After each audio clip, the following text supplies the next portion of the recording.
Hey, how's it going, guys? Mr. Boss for the win here, and in today's GTA 5 video, we're going to be talking about some new details surrounding the Cops and Crooks update, as well as looking at what Rockstar has done in the past in GTA 4's multiplayer and in Grand Theft Auto Online, to hopefully give us a better idea of what we can expect with this update. So let's start with the new information first. This actually comes from insider Tez Funds 2, who posted this on the GTA forum site earlier today. He said 1 million players were playing on the release day of the casino update. I would assume 90% of the gaming community owns this game. Keep in mind, it's a paid game, unlike Fortnite. The Heist update was the most requested update by the community. It brought back lots of players to the game. Same case with the casino update. I believe many players of the community wanted to play as cops. So if the next update features Cops and Crooks, it's likely to bring back a lot of players too. And that might be the thing that Rockstar is going for here, to honestly just create a lot of updates that generate a ton of excitement and buzz. In fact, if you think about it, the last handful of updates have tried to accomplish that as well. Now, I think we can say that all Rockstar updates for Grand Theft Auto Online are highly anticipated, but let's be honest, ones like gun running and even stuff like Smuggler's Run isn't a lot to bring everyone back. However, updates that feature, the long-lost nightclubs and the casino, that would bring back pretty much everyone, because those are things that have been requested for years now. And I think the same thing can be said about a Cops and Crooks style update. This is something we've wanted to do basically since day one, and Rockstar have had this in previous GTA games, which is why a lot of people would be interested in it. So I'm going to assume that that is Rockstar's goal. It clearly worked well with the casino update, and if they were to do this with the Cops and Crooks DLC, I would imagine it would be the exact same way, where pretty much everyone, when that update comes out, is going to be playing Grand Theft Auto Online. But anyways, let's start with where Cops and Crooks officially began in the GTA series, and that is in Grand Theft Auto 4's multiplayer. So in case you've never played Cops and Crooks in Grand Theft Auto 4, it's a multiplayer game mode of the online experience. So not all of Grand Theft Auto 4's multiplayer was Cops and Crooks, it was just a separate mode. And it involved players being split into two teams, the crooks or the criminals, and the cops or the police. And the crook players are attempting to escort their boss or themselves to safety while evading the cop players who are trying to kill them. And there are two modes, one for all and all for one. So in the all for one version, the boss must attempt to escape to the getaway vehicle with aid from the crooks. And the cops must attempt to kill the boss or destroy the getaway vehicle. Now the crook holds no importance when escaping, therefore there is no need for them to escape with the boss. The boss must stay seated in the getaway vehicle for approximately 8 to 10 seconds. So that's important there. So in All for One, the crooks may choose to generate a certain amount of money until they depart, and this is done by taking out cops, which gives them $100 per kill, and can be done in an infinite amount of time until all the cops leave. Now, if the boss manages to escape, the crook team will gain $1,000. Now, cops can also gain $1,000 by taking the boss down, although many people prefer to accumulate more money by taking down the crooks, which can also be done in an infinite number of times until they leave the game unexpectedly. The boss is the only one who will not respawn. Now, when the boss dies by any means, the round will automatically finish within 3 to 5 seconds, although dying without being killed may result in negative $100. And you can also get extra cash by collecting dropped money by the cops and crooks when they are killed. So that is the all for one version. Now, in the one-for-all version, there is no boss to escort, simply the crooks keeping themselves alive and attempting to fill a getaway vehicle with teammates to win, either a boat or a helicopter too. Now, only 4 crooks can escape in a getaway vehicle, and once the getaway vehicle is full or all the remaining crooks are in, they must stay seated for 8 to 10 seconds so the round can end. Any remaining crook members can either stay behind and fend off cops or run like a renegade to stay alive until the round ends. Now, the cop players can win by killing all of the crooks before they can escape, and crooks can also win by killing all of the cops. Each opponent you kill is worth $100 for your team, and killing all of the opposing team is worth another $1,000. Each crook that escapes in the designated vehicle is worth $250, meaning a full 4-seater boat or chopper is worth $1,000. Now, the big difference in this one is players cannot respawn in this mode. Once a player dies, they have to wait for the round to end. So that gives you a good idea of what Rockstar did with Cops and Crooks in Grand Theft Auto 4.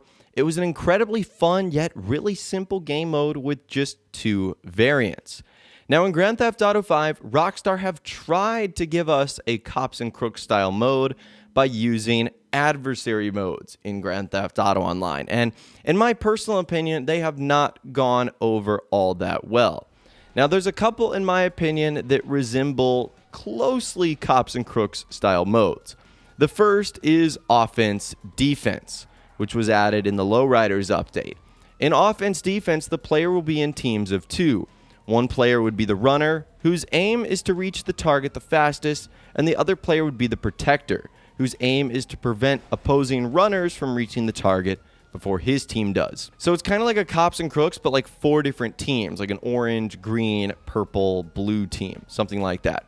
But the concept remains the same. One team is trying to reach an area, the others are trying to prevent it. So that was kind of the first mode that Rockstar introduced that was real similar to Cops and Crooks.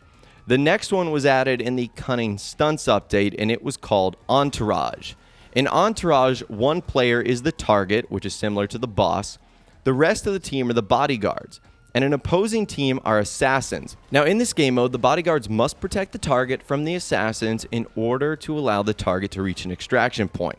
This is probably the closest to Cops and Crooks from GTA 4, although it doesn't feature any vehicles. Now, another game mode that was really similar is called Extraction. And in Extraction, players are divided into 2 teams. The bodyguards must protect the escort target to one of the evac points in the map. And the other team is the hit squad, whose main task is to kill the target before the opponent team escapes. So that is pretty similar to Cops and Crooks 2. This one actually does feature vehicles. That was added in the Executives and Other Criminals update. And really the final one that is the most similar, Rockstar actually added this in 2018, the Southern San Andreas Supersport Series. It's called the Vespucci Job. And it's a team of at least 3 players in police cruisers must try to impede a player in an ISI Classic from collecting 15 checkpoints in 5 minutes by crashing into them. So even though that one doesn't feature like a boss, it still does feature the police in trying to stop a fleeing suspect. And there's even some adversary modes that like aren't necessarily Cops and Crooks, but are real similar. One of them is Hunting Pack. This was added in the Freemode events update, where the players are divided into 3 teams. You've got a runner who will drive a bomb-rigged vehicle, and the other players will either be attackers or defenders. And the runner tries to deliver a vehicle to the end location with the help of the defenders. And the attackers try to slow down the vehicle under its minimum speed, and if the runner's vehicle stays under this speed for a few seconds, it will explode. So it's kind of like a Cops and Crooks with a twist. So even when they don't exactly mimic Cops and Crooks, a lot of their game modes have been incredibly similar to the version they created in GTA 4. So long story short, Rockstar over the years has tried their best to introduce a Cops and Crooks mode to Grand Theft Auto Online, but they've always done so in the locked version of an adversary mode, where you have to go into a new lobby, join the job screen, and then once the game mode is over, you return back to normal Grand Theft Auto Online free roam. And so because of that, we never really got that true Cops and Crooks feel, and obviously we were never able to take anything outside of that adversary mode. The police vehicles that we were driving, nope, couldn't keep those. The police uniforms that we had on certainly couldn't save those. Anything else that was featured in there never transferred to free roam.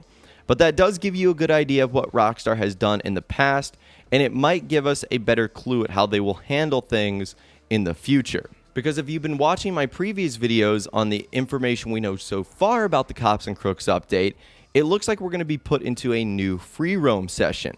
So it's kind of like an adversary mode, but it's like the restrictions have been taken off. Instead of being locked to a certain part of the map, you are technically in free roam, but there are some like limitations on like the amount of players, and there might be some other limitations too, like if your businesses are open. That's just an example. But anyways, I'd love to hear from you guys in the comments down below. If Rockstar does introduce a full-fledged Cops N Crooks DLC in Grand Theft Auto Online, how do you think it's going to be working? Do you think it'll be similar to the game mode in GTA 4? Do you think it'll be similar to any of the adversary modes we saw in Grand Theft Auto 5? Let me know your thoughts, opinions, and more in the comments down below. I'd love to hear from you guys down there. If you guys did go on to enjoy this video, though, a like rating would of course be awesome. And be sure to subscribe to my YouTube channel if you are new, or you want to stay up to date on all the latest GTA and Red Dead Redemption videos that I'm doing here on my channel. And be sure to ring that notification bell as well. Sometimes YouTube just doesn't work, and if you ring that bell, you'll always be guaranteed to be notified when new videos arrive.